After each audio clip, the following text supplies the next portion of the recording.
C'était pour le maintien intégral de gestion de l'offre pendant les négociations avec l'Europe. Et même quand on nous a refilé 17 500 tonnes de fromage qui n'auront même pas à respecter les normes de nos producteurs québécois pour rentrer dans nos marchés, j'étais toujours en défense de la gestion de l'offre, du maintien de la gestion de l'offre intégrale. Ça fait 2 ans que je rencontre vos représentants à Ottawa qui viennent me voir et je leur dis, je vous en supplie, ne faites plus confiance aux conservateurs. Le principe même de la gestion de l'offre, qui est de s'assurer qu'un groupe de producteurs se concerte, s'associe et mette en place un système qui assure qu'ils vivent dignement, sans subvention. C'est bon ça, vivre dignement sans subvention. Et, by the way, pendant ce temps-là, ils font quelque chose d'assez primordial, ils nous nourrissent pendant qu'ils produisent sans subvention. Ce principe-là même de s'associer va à l'encontre de la mentalité des conservateurs. Ça leur fait mal d'un soulier de savoir que ça existe. Vos quotas, votre système vaut cher. Ils n'ont pas envie de vous compenser pour ce que ça vaut cher. Alors, la tactique est simple. D'accord en accord, on scrape un des piliers, surtout celui de l'importation. On fragilise la gestion de l'offre. À terme, elle perd en valeur. Et un jour, on peut vous dédommager pour une peanut comparativement à ce que valait la gestion de l'offre quand 92 000 personnes actuellement gagnent leur vie à l'intérieur d'une production qui est gérée par la gestion de l'offre. 92 000 Québécois gagnent leur vie dignement, sans subvention, à cause de la gestion de l'offre.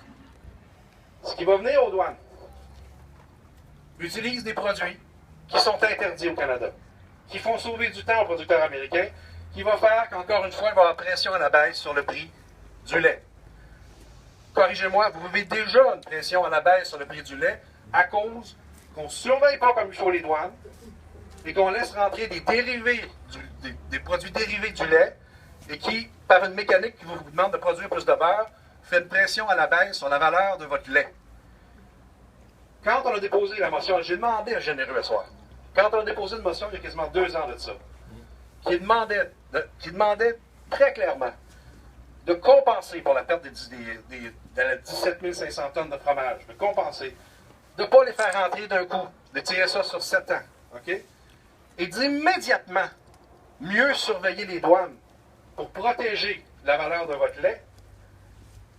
Tantôt, il m'a dit, ça ne sert à rien parce que l'entente n'est pas encore vraiment appliquée. Tu perds ton temps, François. Là, j'ai demandé, il y a quoi dans votre entente avec l'Europe ou avec Transpacifique? Il y a quoi dans votre entente qui vous empêche de mieux surveiller les douanes demain matin? Et au moment qu'ils ont voté pour notre motion, dont le point le plus élaboré était celui-là de mieux protéger les frontières, vous devez vous souvenir, ils ont voté avec nous sur notre motion. Quand un gouvernement vote pour une motion, à l'intérieur de l'année qui suit, il est supposé faire une loi qui correspond à ce que la motion a demandé. Il n'y a jamais eu de législation pour mieux protéger les douanes et pour mieux protéger la gestion de l'offre. Ça ne s'est jamais produit. Je vous en prie, ne faites plus confiance aux conservateurs. À terme, l'affaiblissement de votre gestion de l'offre est un objectif de ce gouvernement-là. Vous représentez un fonctionnement qui va à l'encontre de comment eux voient le monde. C'est fondamental. Nous sommes prêts. J'étais content de voir Tom Mulcair faire 2 fermes depuis 3 jours. Et de dire clairement, et ça, on a une longue tradition là-dedans. Les non-démocrates, je ne veux pas faire de la politique, mais on est à gauche. Puis, une fois de temps en temps, on regarde les banques, on regarde les énormes financiers, puis on leur dit ça fait mal à trop de monde. Fait que ça, si tu veux faire ça, nous autres, on ne votera jamais pour ça.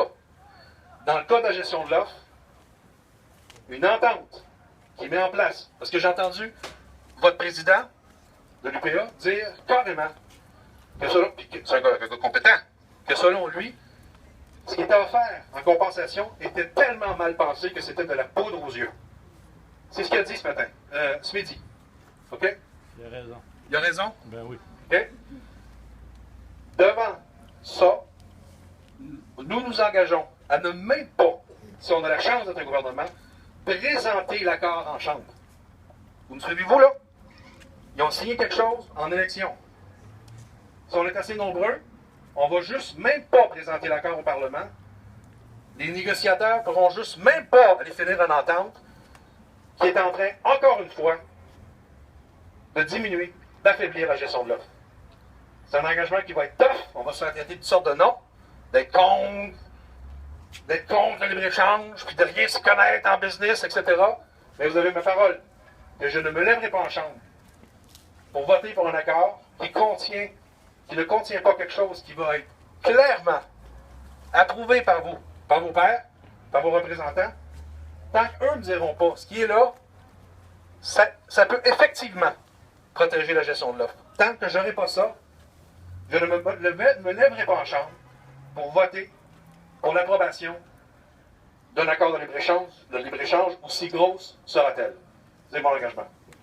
C'est beau. Vous engagez à quoi vis-à-vis des frontières pour bloquer les protéines qui rentrent? J'ai un collègue, Alex Adamanenko, qui était une espèce de spécialiste de ça. Il a déposé plusieurs résolutions. Parce que les gens ont posé la question par rapport à protéger les douanes. J'ai lu son dossier une fois. Ça demandait le nombre d'agents. Ça prend des ressources humaines. On n'a pas le choix. Plus il y a de trucks qui rentrent, plus il faut avoir du monde qui font des vérifications. Et depuis 9 ans maintenant, ils ont coupé énormément. On veut pas de vérification, on veut que tu bloques les protéines laitières. On dit la même chose. Parce que s'ils s'en viennent, il faut que quelqu'un check qu'il y en a qui s'en viennent, puis il faut qu'ils disent non, tu peux pas passer. Ouvre la valve, puis à terre! Et là, le nombre de personnes qui font ça, il y en a de moins en moins dans le gouvernement conservateur, qui sont capables, aptes à faire ça aux douanes. Nous, on dit qu'il faut faire le contraire. Il faut augmenter le nombre d'individus qui vont s'assurer d'appliquer cette réglementation-là. En bas de ça, c'est le niaiser le monde. Donc, toi, tu dis que tu vas augmenter les douaniers aux frontières puis que tu vas nous aider dans le blocage des protéines laitières. Oui. C'est cool comme réponse, ça? C'est oui. Parce que tu peux légiférer sur une loi de 800 pages. Il y aura nécessité de vérifier, mais si tu ne mets pas du monde physiquement pour faire la job sur le terrain, ça va être du blablabla. Tu comprends c'est un engagement. Là, M. Lapointe, si je comprends bien, c'est quand même grave là, ce que Thomas Mulcair et vous dites aujourd'hui. Ça veut dire que demain matin, vous allez pouvoir vous déchirer l'accord, puis l'entendre, puis ça finit là. Là, aujourd'hui, on est ici, c'est parce qu'on voulait livrer un message à M. Généreux que s'il rentre au pouvoir, on ne le souhaite pas parce qu'il va manger 4 années de misère, parce qu'on va être là. Regarde, ce soir, on ne mange pas nos mots. Là. Si M. Généreux rentre et les conservateurs adoptent l'entente, ils vont avoir 4 années de misère parce qu'on va l'avoir au cul. Là, si je comprends bien, vous mettez la coche assez haute que si vous rentrez au pouvoir, on va être après vous. J'espère que vous êtes conscient de la déclaration que vous venez de faire à soir. Oui, très conscient. La mécanique est solide. On ouvre l'accord. Ouais. Je veux dire, on est plusieurs. Il y a 2-3 témoins. Il y a de la relève. Puis il y a une vidéo aussi. Notre frère est bien simple, tout le monde. Moi, ce que je déteste le plus, c'est qu'on n'entend jamais parler d'agriculture quand que le monde sont au pouvoir puis ça va bien. Puis quand ils sont en élection, tout le monde parle d'agriculture, on va travailler pour vous autres, on va travailler pour vous autres. C'est triste, à un moment donné, il faut être réaliste là-dedans. Avant, après, puis pendant surtout. Je pourrais vous amener. J'espère que la conversation reste intéressante pour tout le monde. Là. Pour les bottines, suivre les babines. Je pourrais vous amener. Oui, il y a eu. Oui. Ça, c'est des grosses bottines.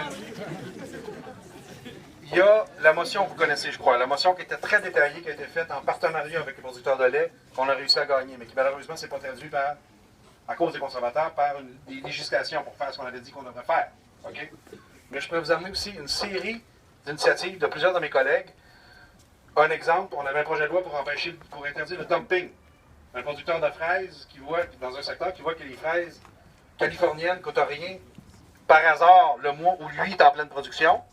On appelle ça du dumping. Alors, on avait un projet de loi pour interdire le dumping. Un producteur qui aurait fait ça, l'année d'après, ce serait vu interdire de rentrer. Comprenez? Alors, c'est sûr que la politique fédérale, vous ne vous levez pas le matin en écoutant la télévision du Parlement fédéral.